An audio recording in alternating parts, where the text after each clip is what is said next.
Did you know that your life is a movie? Well, it is, but not in the way that you think.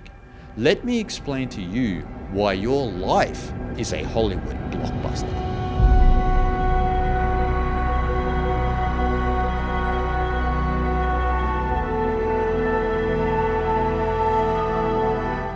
You often hear spiritual teachers say, do you know that your life is a movie? Now, a lot of people don't have a lot of context as to why some spiritual teachers say this. They don't have a deeper understanding as to why a spiritual teacher would say this. And this has been actually spoken since the advent, actually, of movies and screens.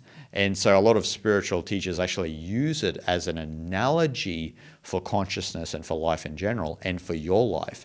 And so a lot of people don't have a proper context. But we need to relate a Sanskrit concept to a movie, to films in general, so that we can better understand why our life is a movie. And we'll get to that Sanskrit concept in a minute. But first, let's have a look at the idea that our life is a movie, right? When we watch a movie, the movie is not really happening. It's a production of actors and directors and sound engineers, etc., that are making this film. And it's not even in your actual living room. It's not in your physical presence. It's on a screen.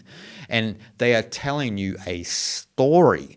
Now, what happens is when we watch these stories is we get invested in the story, right? We become emotional or sad or angry. And in some sense, people can suffer when they watch a particular movie, even get scared, right? You can watch a horror film and you can be scared and it affects your immediate reality around you. We've probably all been a child where we've watched a scary movie and then we're scared to go to sleep with the lights off, right? So it affects your immediate reality because it's playing in your mind. And so the fact of the matter is that didn't really happen.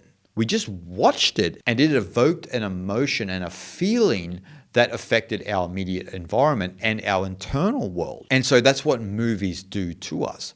They affect our immediate reality, and then we might talk about them a few days later with a friend because it might have been a pretty powerful film. And none of it actually happened. It was just a story. It wasn't reality itself. Now, that's not to say that films are negative and stupid. We all love a good movie. But why I'm using this analogy is to, again, reinforce that the idea that your life is a movie. Because when we transfer the idea of movie over to the Sanskrit concept of Maya, we find the secret to why our life is a movie. Now, Maya is the illusion of separation, the illusion of reality, but more importantly, the illusion of measurement. And so we go through our life and we're dissecting the world up into this and that according to the conditioning that we've all endured. And all of our conditioning is different, right? According to the society, the culture, the nation that we are from. And so we dissect the world up into this and that. And then we emote and we feel and we suffer according to our conditioning.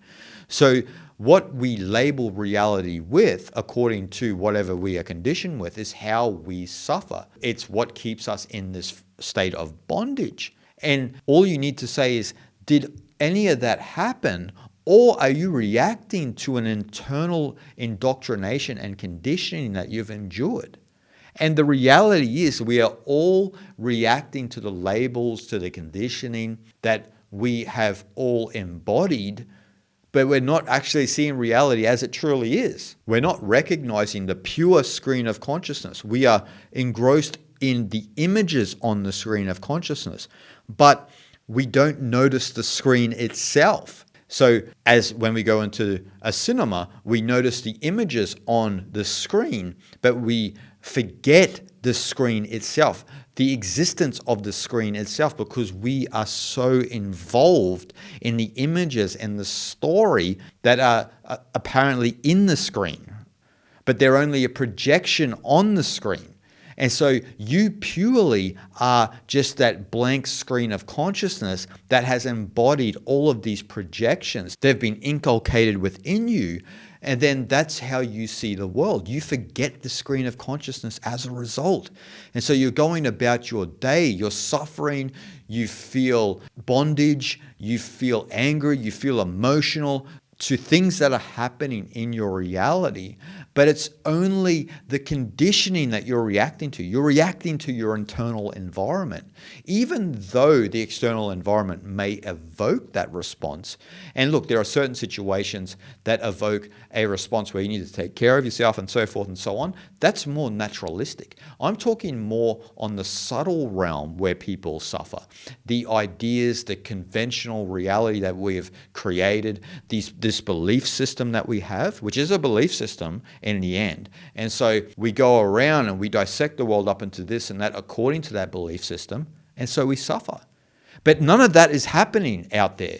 It's only happening within yourself. And so just like a movie, the reality you are experiencing is not real. That is what Maya is.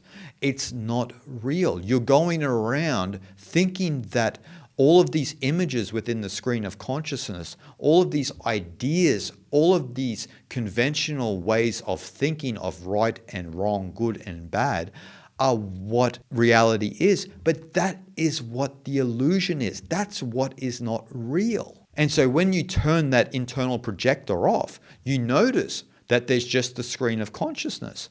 That's what is real. The pure, non-dual consciousness that you are.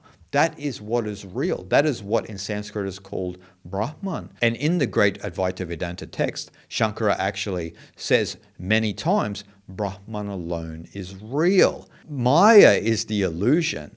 It's the illusion of measurement. And so that's the problem, right? That's the movie playing out. We're going around labeling things. We're dissecting the world up into this and that according to our conditioning. So then it gets overlaid then with right and wrong, good and bad. And so it doesn't stay just at the level of saying that this is yellow and that's red. It gets more subtle and then we begin to suffer. And we are the reason we are suffering. But then we blame the external circumstance. And so that's the paradox of this life, right? Where we need to actually come back into the heart of our own existence to realize where this film is coming from. It's not coming from outside. Everybody else has their own film playing, and everyone else is not cognizant of that. But so you need to become aware of your own movie so that you can see the true nature of Brahman itself, the true nature of oneness, and you're stepping out of this field of labeling things according to your conditioning of right and wrong, nama, rupa, name and form. And so you can then see that the movie itself is a fiction. So your ego itself is a fiction, right? It's a fiction. It's a story that's been created. And then we ruminate on the stories in our mind. We constantly ruminate on those stories. And then that's how we frame the reality around us. We've probably all experienced this, right? Where someone might do something to you one day and they're completely indifferent to it, but you take it a certain way and you hold that for 24 hours. And then when you see that person again, you give it to them. And so that's the problem, right? To the other person, they are like, Abhaya Mudra, I didn't mean that. I don't know how you interpreted it that way, but okay, like let's try and sort this out. And so we often misjudge reality according to our conditioning. We think it is a certain way, but it's completely different. It's not that at all. And so we need to be fully aware of this fiction within ourselves, this story, this film that's playing out within us that we are projecting onto the world. But what we are seeing is not really what is happening. We're not seeing nature purely as it is. We have a superimposition on reality which eclipses the nature of Brahman, eclipses the true oneness of reality. So all we see is Maya. And so in the end, you need to realize that your life is based on a fiction story. And when you realize that your life is based on a fiction story, now I'm talking to the ego here, to the jiva, the persona system, when you realize that that jiva is based on a fiction story, then and only then can you discard of this film and come back into the true nature of the Atman, your true nature, what is ultimately real, which is identical with the oneness of Brahman itself. Shanti, Shanti, Shanti.